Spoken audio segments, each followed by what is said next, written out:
Boa tarde, pessoal. Então a gente vai começar a nossa aula de digestório, né, dentro de Morfisiologia 3. E aí eu quero apresentar aqui para vocês a primeira parte de 5 partes, tá? Então a gente começa aqui Fisiologia do Sistema Digestório, episódio 1, Digestão Mecânica.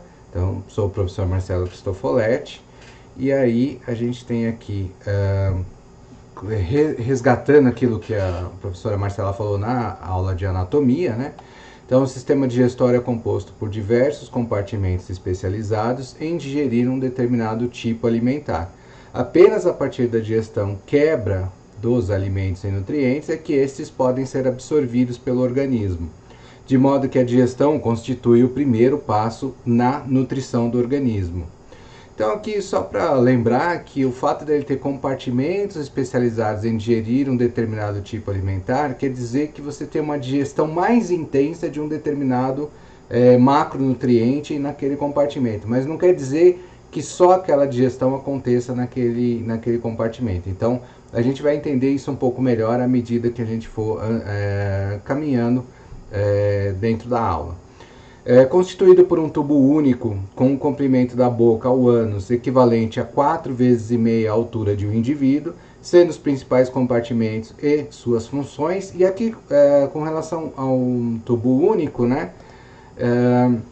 a gente vai ver na figura que também foi apresentado na aula de anatomia com a Marcela, que a comunicação que faz do interior do sistema digestório é com o meio externo, né? Então a gente tem acesso ao meio externo por dois orifícios, né? A boca e o ânus, que fazem a comunicação direta com o meio externo, e isso é um grande tubo, como a gente vai ver.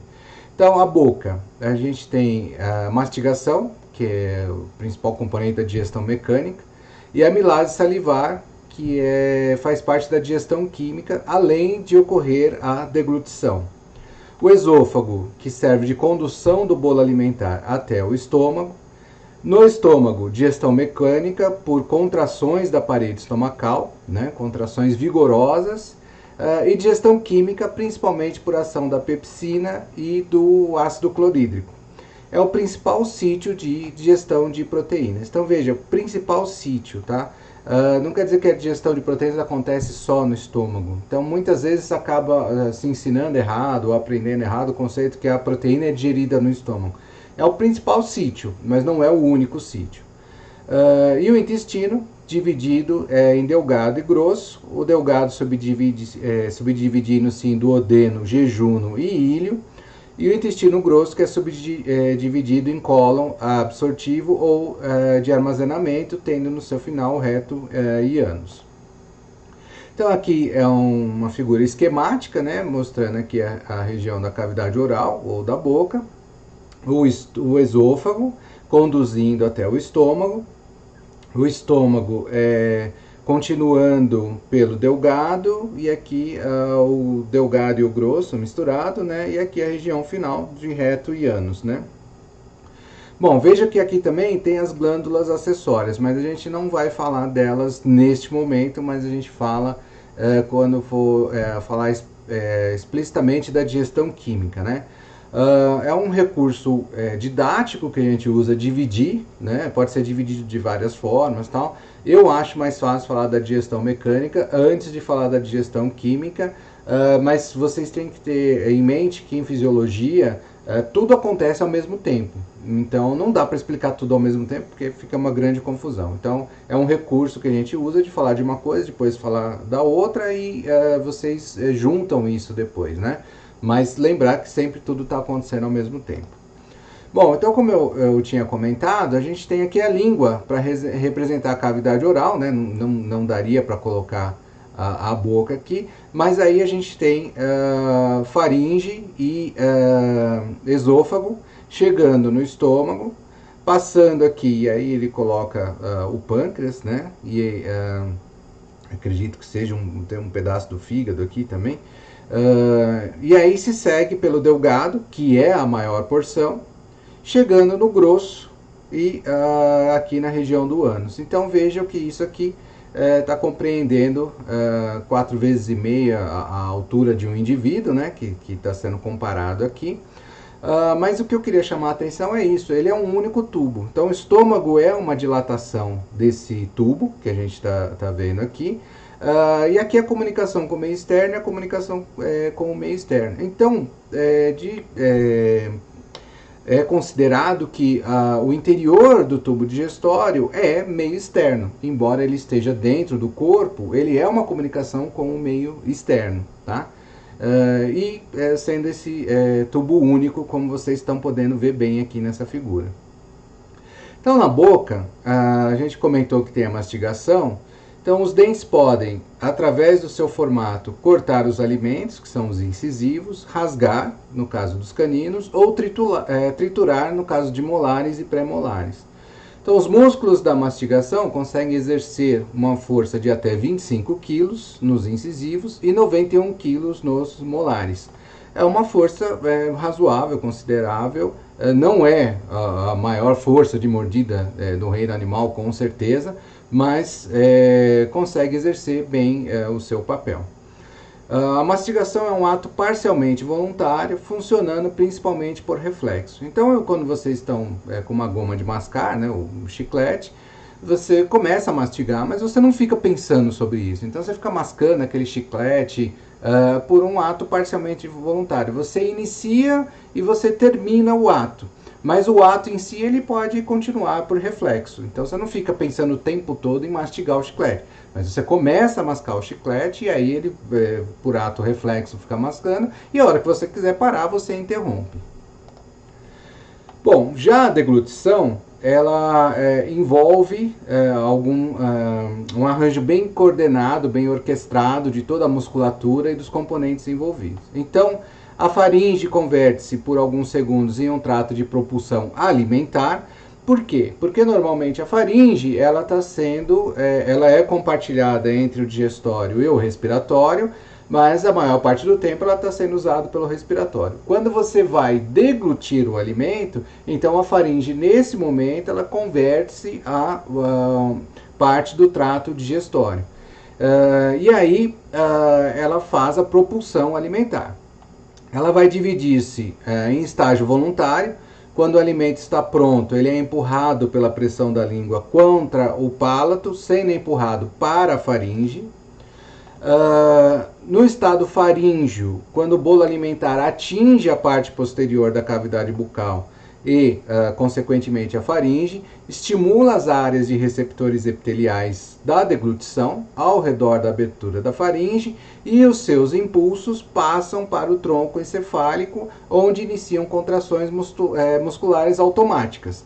Então, é algo que, às vezes, você engole o chiclete, o que acontece?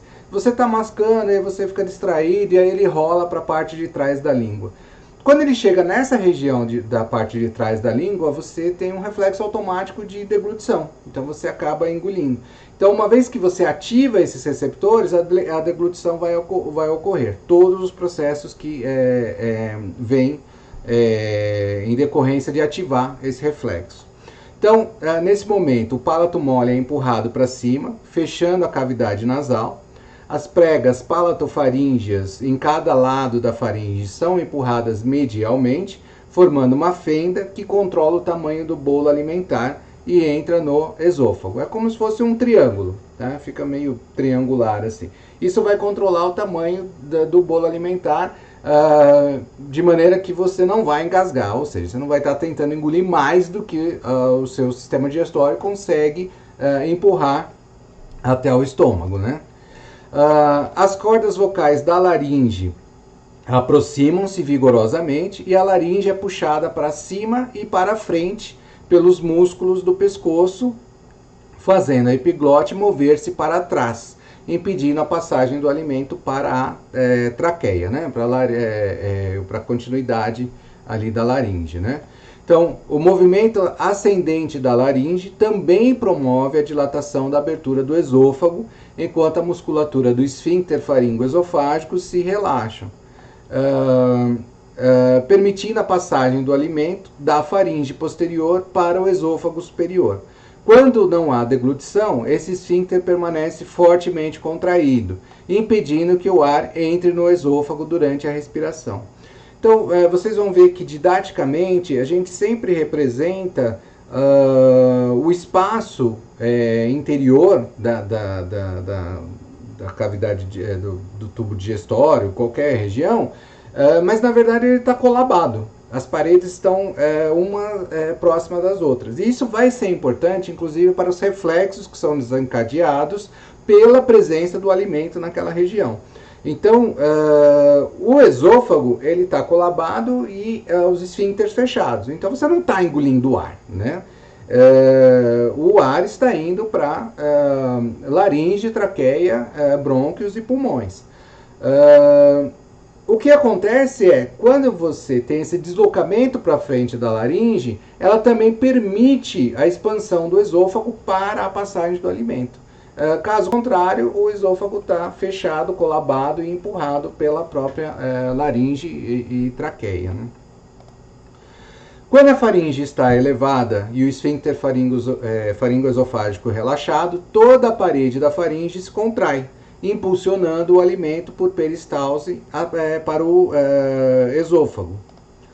Então aqui nesse videozinho a gente tem um raio-x e aí a gente tem o alimento tingido com contraste para aparecer no raio-x.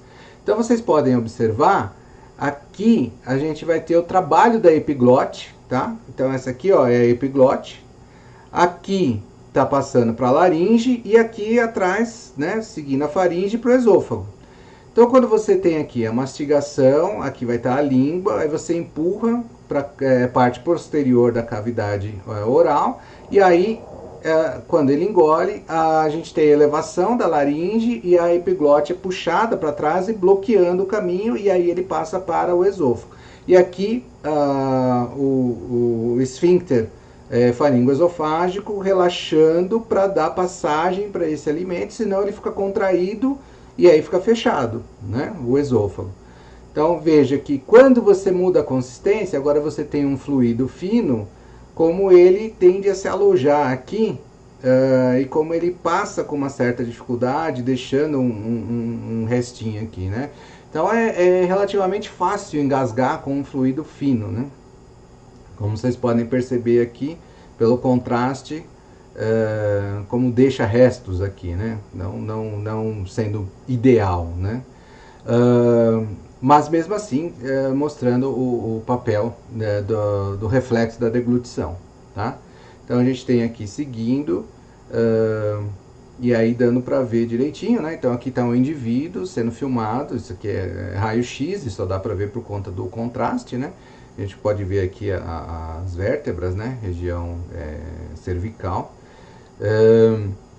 E aí o processo da deglutição sendo ilustrado, e destacando aqui o papel da epiglote.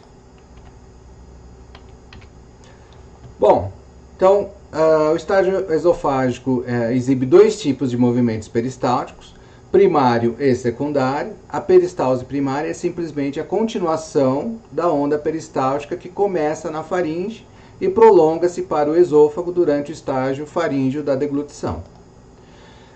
Então, já que a gente está falando de peristalse, vocês já devem ter ouvido isso antes, a grande analogia com o movimento peristáltico é aquela de tirar a pasta de dentro do tubo de pasta, né? Então, você vai apertando de um lado, vai empurrando, e aí o conteúdo vai sendo empurrado em uma direção. Bom, é uma boa analogia, né? Bom, para que isso aconteça, o arranjo é tal, então a gente está revisitando isso aqui, porque a Marcela já comentou. E aqui entra aquilo que eu falei para vocês, didaticamente, para mostrar a luz, né, do sistema digestório, né, a gente costuma mostrar isso daqui separado, mas em geral está colabado. Então uma está tocando a outra, né, está muito próxima da outra. E aí, quando você tem a presença de qualquer alimento, ele vai promover a distensão daquela região onde ele está. Como ele provoca essa distensão, a gente vê aqui no arranjo, a gente tem uma camada serosa, revestindo, né? Que vai estar presa ao mesentério, aquela membrana. E aí a gente tem um arranjo de musculatura longitudinal. de musculatura circular. Então tem uma musculatura que acompanha, que faz a volta no eixo principal, e uma que está alinhada paralela ao eixo principal. Vários plexos nervosos, né? Uma camada de submucosa aqui também, né? E aí, quando você tem essa contração acontecendo, ela vai sendo propagada ao longo de todo o segmento, e isso vai gerando o impulsionamento do bolo alimentar ou do quimo, se já tiver passado pelo estômago, ao longo de todo o trato digestório. Pode acontecer no sentido inverso? Pode, e aí a gente tem isso num reflexo de vômito, né? Então, normalmente, ele vai em direção da boca ao ânus. Mas, você pode evocar o reflexo de vômito, principalmente quando você ingeriu algum alimento que não está te fazendo bem, fica ali no estômago e vai te dando uma sensação ruim, tem a sensação de náusea, e normalmente isso pode evocar o reflexo do vômito, ou pode mecanicamente também, pela introdução do dedo na garganta, você estimular o reflexo do vômito, né? E aí a peristalse no sentido inverso. Bom, quando você tem então essa peristalse primária, mas quando você tem resto de alimento, ou seja, está engolindo mais do que está conseguindo, pode ser que sobre algum alimento no esôfago após a peristalse primária. E aí a presença dele é o suficiente para desencadear uma nova peristalse. E aí, essa peristalse secundária, ela vai se dar pela ativação desses circuitos neurais intrínsecos do sistema nervoso mioentérico, e em parte por reflexos que se iniciam na faringe e via fibras vagais aferentes para a medula, retornam via fibras eferentes também vagais e glossofaríngeas, tá? Então aqui, quando a gente está falando nervo vago e glossofaríngeo, a gente está se referindo ao sistema parasimpático, efetivamente, né? Que comanda boa parte das ações do sistema digestório. Então, para que haja essa condução pelo esôfago, a gente precisa do relaxamento receptivo do estômago. O esfíncter gastroesofágico também precisa relaxar, e a válvula da porção distal do esôfago. Então, a gente tem aqui, num primeiro momento, né, toda a propagação além do esôfago até o estômago. Então, vindo da faringe, o esfíncter está contraído. Então, em situação de repouso, a gente não tem nenhuma pressão na região aqui da faringe. A gente tem uma pressão na região do esfíncter, porque ele está contraído. Não tem pressão ao longo do esôfago e tem pressão ao longo do esfíncter esofágico inferior ou gastroesofágico, tá? Bom, se esse esfíncter, ele por alguma razão começa a falhar, ou não consegue se manter fechado, a gente pode ter a manifestação daquilo que a gente chama de refluxo, que é quando o ácido do estômago consegue voltar e entrar em contato com a parede do esôfago. E isso pode, eventualmente, além de causar uma irritação, se persistir por muito tempo, pode causar até uma ulceração, né? Ou seja, uma ferida na parede do esôfago, e é o que a gente chama de úlcera esofágica. Bom, mas quando acontece a deglutição, então você tem um aumento da pressão pelo alimento que está chegando e gera uma contração. Essa contração é acompanhada de um relaxamento do esfíncter para permitir a passagem do bolo alimentar. Uma vez que ele passa, então ocorre a contração. Essa contração vai se propagando, é por isso que a gente chama de onda peristáltica, porque é como se fosse uma onda se propagando. E no momento em que acontece essa primeira contração, a gente observa um relaxamento do esfíncter gastroesofágico, permitindo a passagem para o estômago, havendo então depois um aumento quando da passagem e o fechamento e manutenção desse esfíncter fechado para evitar o refluxo. Bom, como essas ações são controladas? Então a gente tem aqui a distribuição das vias vagais aferentes. Então, aferentes são aquelas que levam a informação para o sistema nervoso central, e eferentes são aquelas que trazem a resposta ou trazem uma ação desencadeada pela integração daquele sinal levado por vias aferentes. Então, essas vias aferentes levam para o centro da deglutição a informação que promovem a resposta. Lembra que eu falei que é um ato reflexo, né? E aqui a gente tem a região da faringe, o esfíncter esofágico superior ou faringoesofágico, e aqui a distribuição, né, de vários plexos. E aí chamar a atenção é mais por uma questão assim, não interfere muito com a ação, mas só para vocês saberem, né, pela organização. O primeiro terço do esôfago é musculatura estriada e os outros 2/3 é musculatura lisa. Isso implica que a inervação na porção que é estriada, ela acontece diretamente nas fibras.